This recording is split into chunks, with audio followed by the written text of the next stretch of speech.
tuguhaye ikaze kandi subscribe kuri YouTube channel yacu, dusaba n'abantu batarakanda subscribe kuba bayikora kugira ngo tujye tubashe kubana mu biganiro bigiye bitandukanye bya buri munsi. Mbonaho no kubifuriza umwaka mushya muhire wa 2026. Uyu mwaka kabisa twinjiyemo ntuzabarye ahubwo mwe muzawurye. Nta gutinda rero, reka duhite dutangirira ku muhanzi bita Bruce Melody. Nta gutinda rero, reka duhite dutangira uyu munsi. Rero ndashaka ko tuganira ku muhanzi bita Bruce Melody. Benshi muzi nka Bruce Melody ku izina akoresha mu muziki, gusa amazina ye nyakuri bamwita Bruce Itahiwacu. Akaba ari umusore wavutse cyangwa se akaba ari umupapa wavutse ku itariki 2 Nzeri mu mwaka w'1992. Bruce Melody rero akaba afite ubwenegihugu bw'u Rwanda, akaba yaravukiye i Kigali mu karere ka Kicukiro. Akaba yaratangiye umuziki we ahasaga mu mwaka w'2010 no mu mwaka w'2011. Akaba yaratangiye mu itsinda ryitwa cyangwa se akaba yaratangiye kuririmbira mu itsinda ryitwa Icyorerezi Group. Nyuma yaje kurivamo atangira gukora umuziki we ku giti cye, nta hantu abarizwa se cyangwa yikorera ku giti cye, mbega nta muntu umumanaginga. Gusa mu mwaka w'2013 umuhanzi Bruce Melody niho yatangiye kumenyekana cyangwa se niho yazamutse, ubwo yakoraga indirimbo yise Katerina, ikazamura izina rye ikamenyekana cyane cyangwa se igatuma amenwa n'abanyarwanda ndetse n'abandi benshi cyane. Bikaba byaramuhaye nyine gukora cyane, gusa sawe yagarukiye, yagomeje gukora nyuma ya Katerina, yagomeje gukora izindi ndirimbo zigiye zitandukanye arizo tugiye kugaruka tubabwira. Bruce Melody rero yakomeje gukora indirimbo harimo Ndakwikundiye, Katerina, Samoya, Azana ndetse n'izindi zigiye zitandukanye. Izo ni zimwe mu ndirimbo zabashije kumenyekana hanyuma y'uko yakoze Katerina mu mwaka w'2013. Izo akaba ari indirimbo zamufashije kuzamuka cyangwa zamufashije kumenyekana. Bruce Melody rero mu gihugu cy'u Rwanda akaba ari umuhanzi bavuga ko ari we ufitanye collab n'abahanzi benshi cyangwa se n'abahanzi b'ibyamamare, yaba mu Rwanda ndetse no hanze yarwo, kuko ubundi bavuga ko ari 001 mu muziki nyarwanda. Rero akaba yarabashije gukorana n'abahanzi bagiye batandukana, yaba mu Rwanda, yaba muri Afurika ndetse no hanze ya Afurika.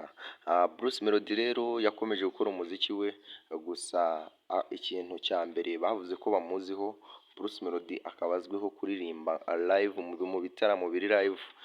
Akaba aricyo kintu ayoboje abandi. Wenda abandi bafite kuba babizi, ariko we abizi kubarusha cyangwa se abifitemo uburambe n'ubuhanga bwinshi cyane.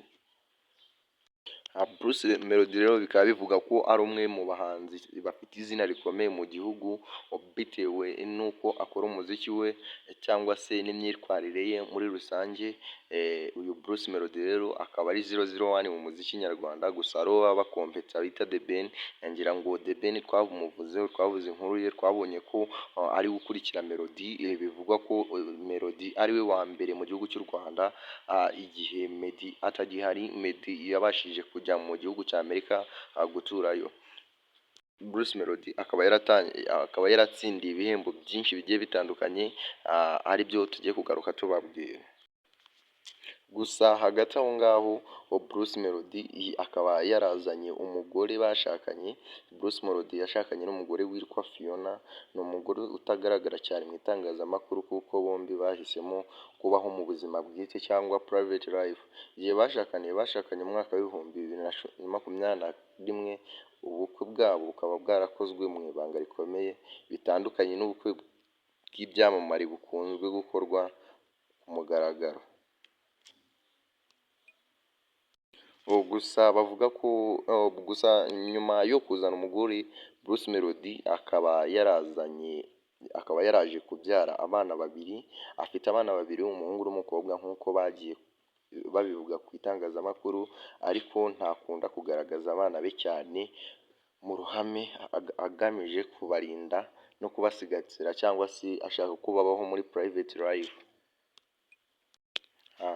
Gusa ibyerekeye nyine umuryango we muri rusange, Bruce Melody azwiho kuba umugabo wita ku muryango we, nubwo atabigaragaza kenshi ku mbuga nkoranyambaga yagiye agaragaza avuga ko umuryango umuha imbaraga mu muziki ndetse no mu buzima bwe bwa buri munsi agiye acamo.